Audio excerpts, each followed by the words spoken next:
सब मिल जाए। महाराज की महाराज की महाराज की जय हिंद जय भारत। हमारे श्रीनगर राज दरबार की आला दीवान महामंत्री जालिम से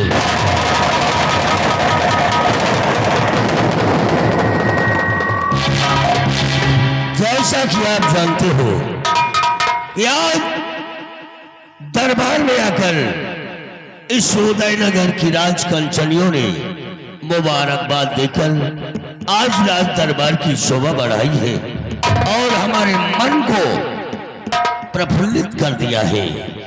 इसलिए इसी खुशी में जाओ इन्हें शाही खजाने से इनका पुरस्कार देकर सम्मान के साथ राज दरबार से विदा कर दो।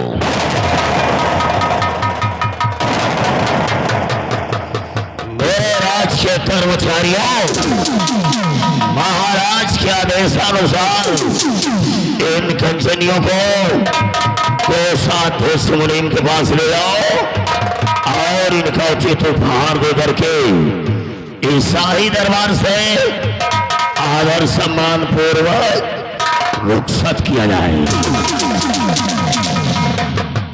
कंचनिए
दरबार की आला दीवान महामंत्री जालिम से आज मैं तुमसे अपनी इस उदयनगर प्रजा के बारे में कुछ जानकारी लेना चाहता हूं। इसलिए हमारी बात को ध्यान से सुनो कि मैं तुमसे अपनी प्रजा के बारे में क्या पूछना चाहता हूं।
अपना भेष बदल डालो और देखो उदयनगर की गलियों में घूम करके तो हमारी इस प्रजा को कोई तकलीफ तो नहीं है, हमारी प्रजा को कोई कष्ट तो नहीं है। मेरे उदयनगर सल्तनत के हुक्मरान, अगर आप अपनी प्रजा के विषय में जानना चाहते हैं, इस रियाया के बारे में जानना चाहते हैं, तो सुनिए राजन।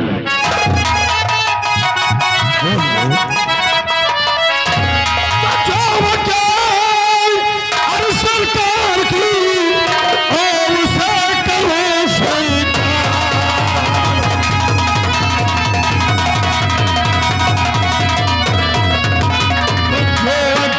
सरकार की और उसे करो स्वीकार, और ये तो सब कुछ हाल है मेरे सरकार।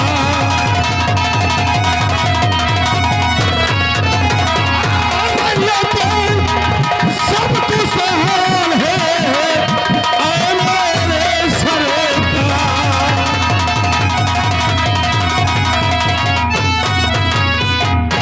मेरे रणवीर सम्राट, जब तक है आपका गुलाम मंत्री जालिम सिंह है, महाराज को चिंता करने की जरूरत नहीं है।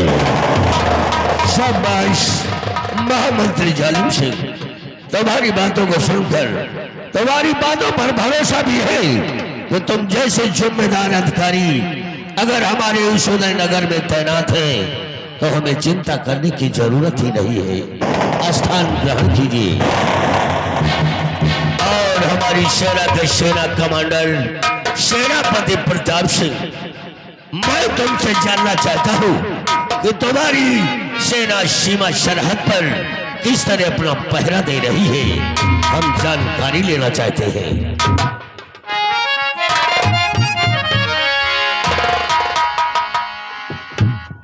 राजन, आप मेरी सेना के बारे में जानना चाहते हैं कि हमारी सेना किस तरह से है और कैसे है, तो सुनिए महाराज। बतलाइए सेनापति प्रताप सिंह। और मेरी सेना का चाहता, और मेरी सेना का चाहता, और चल रहा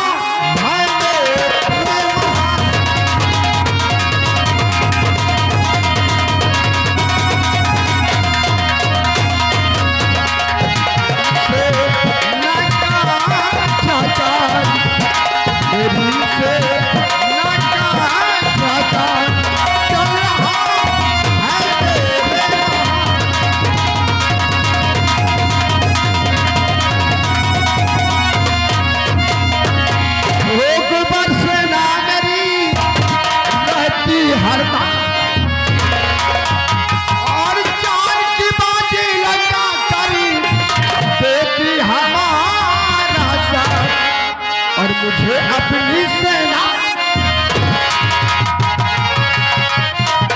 मुझे अपनी सेना देना, और चल रहा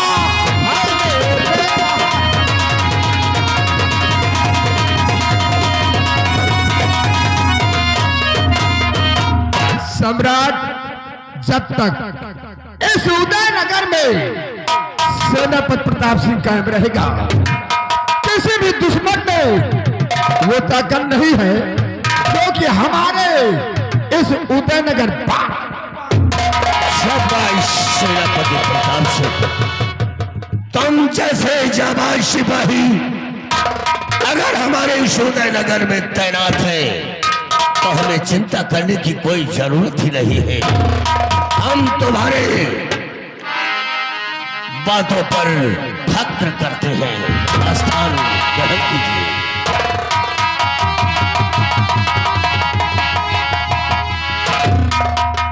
महामंत्री जालिम सिंह, व सेनापति प्रताप सिंह, आज तुम्हारी दोनों लोगों के मुखार बिंदु से ऐसी बातें सुनकर मैं बहुत प्रसन्न हुआ कि इधर हमारी प्रजा भी खुशहाल है और उधर हमारी सीमा सरहद पर सारी सेना भी तैनात है।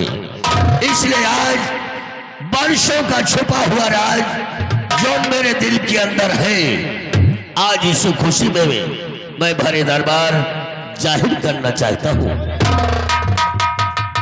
जानते हो कि हमारी शादी के हुए कम से कम 20 वर्ष गुजर रहे हैं। हमारी शादी के 20 वर्ष गुजरने के पश्चात आज तक हमारी महारानी के कोई संतान ना पैदा हुई। मैं सारा दिन राजमहल में बैठे बैठे यही सोचा करता था कि कोई अगर संतान न पैदा हुई तो हमारे इस तख्त ताज का वारिस कौन होगा। ना जाने कितने मंदिर, कितने मस्जिद, कितने गुरुद्वारों में जाकर के हमने ते मिन्नतें मांगी, माथा टेका, लेकिन कहीं से कोई सुनवाई नहीं हुई। धीरे धीरे होते करते मैंने अपने ही प्रांगण में शिव जी का बहुत विशाल मंदिर बनवाया और उन्हीं की पूजा आराधना करना शुरू कर दिया। कुछ क्षण बीतने के पश्चात हमारी महारानी की गोद से बड़े बेटे का जन्म हुआ, जिसका नाम हमने मदन सेन रखा। आज वही बेटा हमारा 18 साल का हो गया है। फिर कुछ क्षण बीतने के पश्चात हमारी महारानी की कोख से दूसरे बेटे का जन्म हुआ, जिसका नाम हमने विमल सेन रखा। आज वही बच्चा हमारी महारानी की गोद में किलकारियां ले रहा है और मैं उन्हीं भोलेनाथ की कृपा से अपने दोनों बच्चे के हाथों में त्रिशूल का निशान बनवा दिया, ताकि हमारे बच्चों के शरीर में हरदम भोलेनाथ की छाया बनी रहे। यही वर्षों का राज था जो आप लोगों से मैं बता न सका। आज मैंने तुम्हारी लोगों की बातों को सुनकर खुश होकर आज मैंने अपने दिल की बात जाहिर कर दिया है। हुजूर, राजकुमार मदन सेन जी राज दरबार में आना चाहते हैं।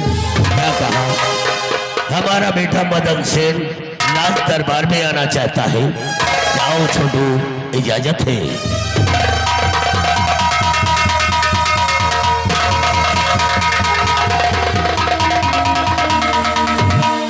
सदा खुश रहो मेरे लाल, और हमारा आशीर्वाद तुम्हारे साथ रहे।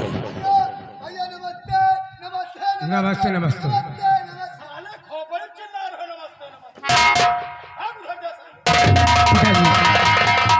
आज मैं आपसे क्या कहना चाहते हो मेरे लाल, बोलो। हे पिता, आपसे आरज़ू है मेरी, माघ मेला लगा गंगा तट घाट पर, लाखों नर नारी हैं जो होने जा रहे।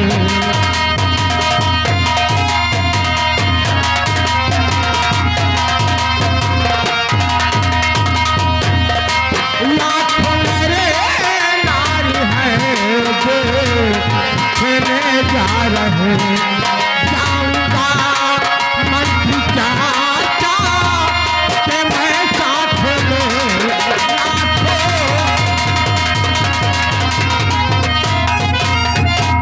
पिताजी आज गंगा तट में माघ मेला लगा हुआ है और लाखों नर नारी वहां जाएंगे, गंगा स्नान करेंगे और मेला देखेंगे। आज मेरा भी जी चाहता है चाचा जी के साथ जाऊं, गंगा स्नान करूं और मेला देखूं। बेटा मदन सेन, ये बहुत अच्छी तुम्हारी सोच है कि मैं माघ मेला देखूंगा और वहीं पर गंगा स्नान करूंगा। तो महामंत्री जालिम से हमारे बेटे की दिली इच्छा की पूर्ति की जाए, इसलिए मैं तुम्हें हुक्म देता हूँ कि जाओ हमारे बेटे मदन सेन को माघ मेला दिखाओ और गंगा स्नान करवाने के तत्पश्चात सूर्य अस्त होने से पहले राजमहल लेकर वापस आओ। राजकुमार, आप पिताजी से आज्ञा लो, हम तुम्हें मेला दिखाने ले चले। जाओ बेटा, हमारा आशीर्वाद तुम्हारे साथ रहेगा।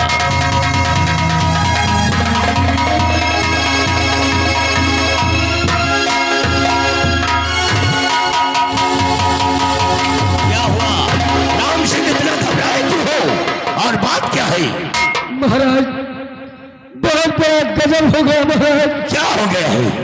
डाकू संग्राम सिंह अपने राज्य के अंदर आ गया है।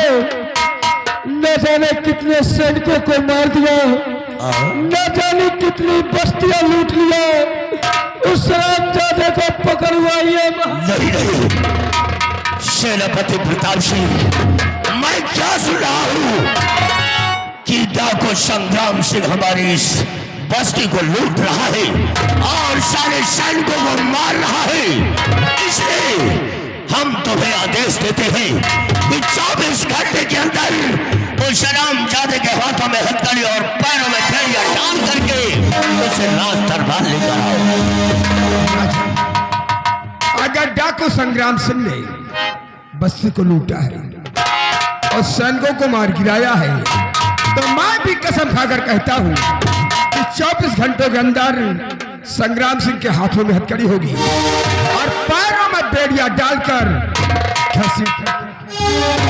शाबाश, जाओ अपनी सारी सेना को सजाकर उस रामजादे को 24 घंटे के अंदर गिरफ्तार करो। छोड़ो, महाराज के हुक्म में तामील हो।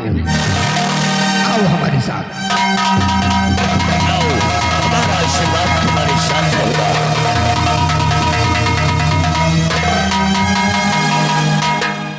स्वामी, अपना बड़ा बेटा मदन सेन मंत्री जालिम सिंह के साथ माघ मेला घूमने के लिए गया हूँ और आइए चलते अपने सैन कक्ष में अपने छोटे बेटे विमल सेन के साथ अपने मन को बहलाते हैं। स्वामी आओ प्रिय बैठो।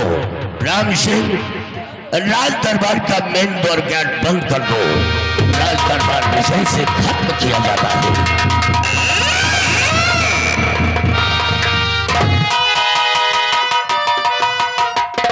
हेलो, आके साहित्य वहीं समाप्त किया जाता है। अगली सीन आप लोग देखिएगा। अगली सीन में होता क्या है, कहना है रूप से चाहे घाटा हुए चाहे नफा, प्यार मोहब्बत